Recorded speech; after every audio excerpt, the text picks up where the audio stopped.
बच्चों, आज हम आपको चैप्टर 20 अस्तित्व का संकट समझाने जा रहे हैं। इस पाठ में ये बताया गया कि हमारी पृथ्वी पर कितने ही जीव जंतु वनस्पतियाँ पहले थीं और अब धीरे धीरे वो लुप्त हो गई, जिनके जीवाश्मों का हम अध्ययन करके ही जान पाते हैं कि ये प्रजाति पहले हमारे यहाँ पाया जाता था। जैसे आप लोगों ने डायनासोर का नाम सुना होगा। एक समय डायनासोर बहुत बड़ा जानवर होता था जो हमारे यहाँ पाया जाता था, लेकिन अब वो विलुप्त हो चुका है। इसी तरह हाथियों के पूर्वज मैमथ, घोड़ों के पूर्वज मेरिकम्पस और भी ऐसी बहुत सारी जातियां हैं जो अब लुप्त हो चुकी हैं, जो अब नहीं पाए जाते हैं। अब इन जातियों के विलुप्त होने या इनका अस्तित्व संकट में क्यों आ गया, इस बारे में यहाँ हम पढ़ेंगे। इन जातियों के लुप्त होने का कारण मानव सभ्यता की आवश्यकताओं की पूर्ति के लिए वनों का विकास। ये जीव जंतु जो रहते थे, कहाँ रहते थे? वनों में रहते थे, और वहीं से इनके खाने पीने और इनकी सुरक्षा रहती थी। जैसे जैसे वन कम होते गए, वैसे वैसे प्राणी भी लुप्त हुए, क्योंकि इनके रहने और खाने के संकट होने लगा। अब ये वन लुप्त क्यों हो रहे हैं? हम जैसे जैसे इंसानों की संख्या बढ़ रही है, जनसंख्या में वृद्धि हो रही है, उनके रहने के लिए, खाने के लिए, उद्योगों के लिए हम वनों का कटाव करते जाते हैं। और जब हम पेड़ों का कटाव करते हैं तो नए पेड़ तो लगाते नहीं, धीरे धीरे जंगल समाप्त होते जा रहे हैं। इन जंगलों के समाप्त होने से ही हमारे जो जीव जंतु हैं, इनका जीवन भी संकट में पड़ गया है। एक अनुमान के अनुसार प्रति तीसरे सेकंड में एक फुटबॉल के मैदान के बराबर वनों का सफाया हो जाता है। अब ये धीरे धीरे, अब सोच ही सकते हैं कि स्थिति कितनी भयावह। अगर इसी रफ्तार से वनों का कटाव होता रहा तो एक दिन क्या होगा कि सारे जंगल खत्म हो जाएंगे। वैसे प्रजातियों के वास स्थलों के विनाश के पहले भी मनुष्य ने आहार और स्वाद के लिए अंधाधुंध शिकार करते थे। पहले के समय में क्या होता है, जो राजा महाराजा लोग होते थे वो जाते थे शिकार खेलने, और वहाँ पे निसहाय जानवरों का वो शिकार करते थे और उन्हें अपने खाने के लिए प्रयोग करते थे। कुछ लोग तो चलो खाने के लिए जो भी प्रयोग करते करते, कुछ लोग तो शौक के लिए, अपने दरवाजे पे उनकी छाल टांगने के लिए और लोगों को दिखाने के लिए वो जानवरों का शिकार करते थे। मॉरिशस में पंखहीन पक्षी डोडो इसका उदाहरण। मॉरिशस पहुँचे गोरे लोगों ने डोडो के मांस और खाल के लिए इनका अनियंत्रित शिकार किया, मतलब इतना शिकार किया कि वो धीरे धीरे ख़त्म हो गए।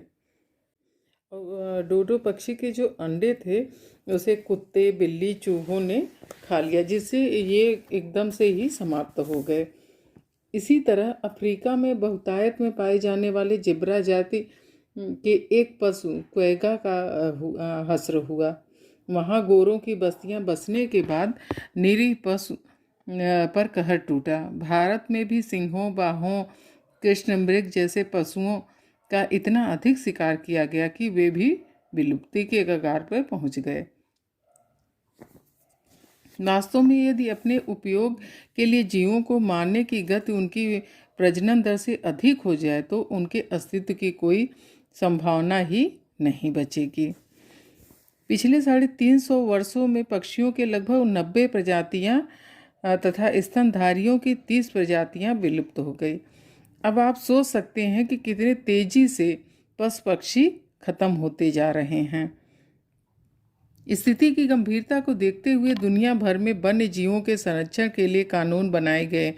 अब आप लोग जानते होंगे कि अगर शिकार करना कानूनन अपराध है, और आप लोगों ने सुना होगा कि सलमान खान लोग गए थे शिकार करने, हिरण का शिकार कर लिए थे, जिसके लिए आज तक उनको अदालत जाना पड़ता, उनका केस चल रहा है। तो इतना सब होते हुए भी तब भी ये जीव अभी पूरी तरह से उनकी सुरक्षा नहीं हो पाई है। यही नहीं, विलुप्त प्राणियों के लिए अभयारण्य भी बनाए गए हैं जहां उनकी संतति वृद्धि के हर संभव उपाय किए जाते हैं। तब भी प्रजातियों की विलुप्ति का खतरा कई गुना बढ़ गया है।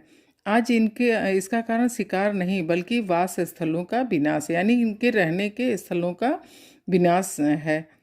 इनके वास स्थलों का अनायास और आकस्मिक रूप से विनाश इनका नहीं होता, बल्कि अलग अलग वास स्थलों में अलग अलग तरह के प्राणी पाए जाते हैं। प्राणियों के वास स्थलों की प्रचुरता इस बात का विश्वास दिलाती है कि पर्यावरण अभी सुरक्षित बचा हुआ है। भौगोलिक स्थिति में परिवर्तन एवं पर्यावरण की क्षति प्राणियों के वास स्थलों का विनाश प्रमुख है। जैसे जैसे वायुमंडल में परिवर्तन होता रहता है, कभी वहाँ तूफान, कभी किसी कारण से जो जंगल नष्ट होते जाते हैं, इसीलिए धीरे धीरे इनके रहने की जगह भी बदल जाती है और नष्ट हो जाते हैं। वर्षा वन संसार में सबसे विशाल वास स्थल है, किंतु वर्षा वनों के विनाश से केवल प्रजातियों का अस्तित्व ही खतरे में नहीं पड़ा, वरन मनुष्य जाति को भी इससे गंभीर परिणाम भुगतने पड़ते हैं। वर्षा वनों के विनाश से मनुष्यों के उपयोग में आने वाले प्राकृतिक संसाधन भी नष्ट हो जाते हैं। जब भी किसी जंगल का नाश होता है तो वहाँ पे पाई जाने वाली जड़ी बूटियाँ, बहुत सारी कीमती चीज़ों का भी नाश होता है और उसका प्रभाव हमारे मनुष्य जाति पे भी पड़ता है। क्यों? क्योंकि जंगल नष्ट होंगे तो वर्षा कम होगी, वर्षा कम होगी तो बंजर भूमि होती जाती है।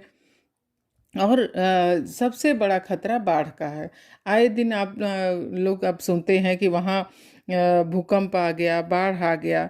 पहले ऐसा नहीं होता था। पहले जो जंगल लगे रहते थे तो इनकी पेड़ों की जड़ें इतनी फैली होती थी कि ये संतुलन बनाए रखती थी और रोक लेती थी, तेज हवाओं को रोक लेती थी। लेकिन अब ऐसा नहीं है, जंगल ही नहीं है, तो उसका सीधा प्रभाव हमारे घरों पे, हमारे रहन सहने वाली जगहों पे पड़ता है।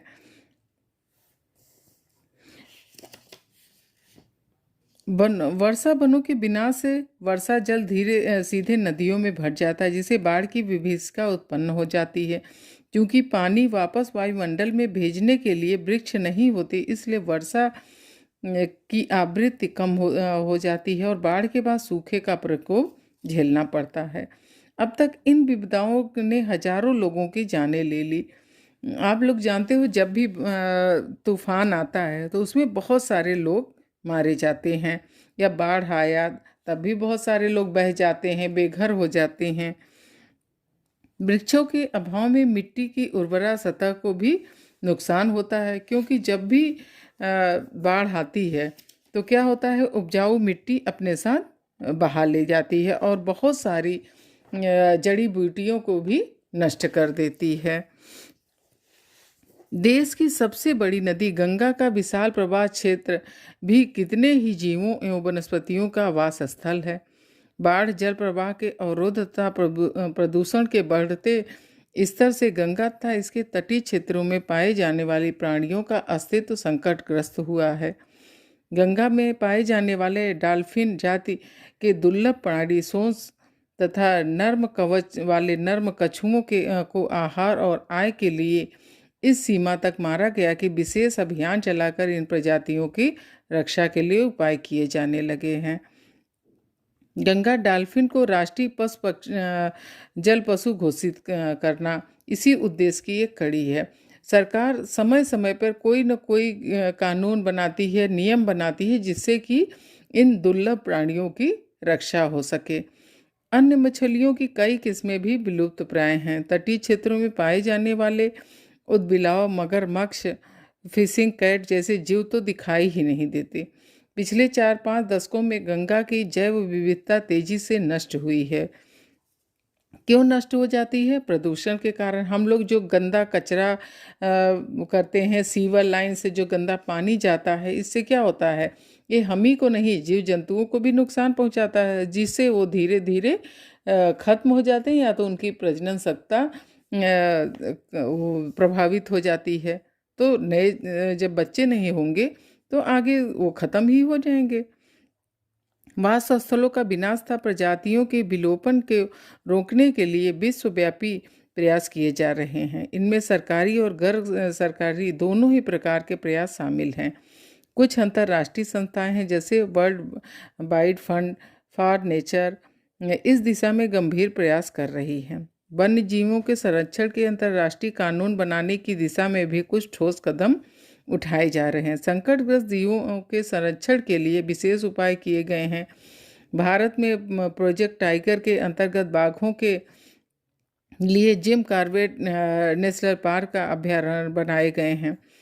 ये अभयारण्य जो बनाए जाते हैं, ये जो जितने जंगली जीव जंतु जानवर हैं, इनके लिए उपयुक्त जगह दिया जाता है कि वातावरण बनाया जाता है कि जैसे ये वहाँ सुरक्षित रहें, इनका देखभाल किया जाता है और समय समय पर डॉक्टर लोग जाके उनका अगर किसी को कोई दिक्कत होती तो इलाज भी करते हैं।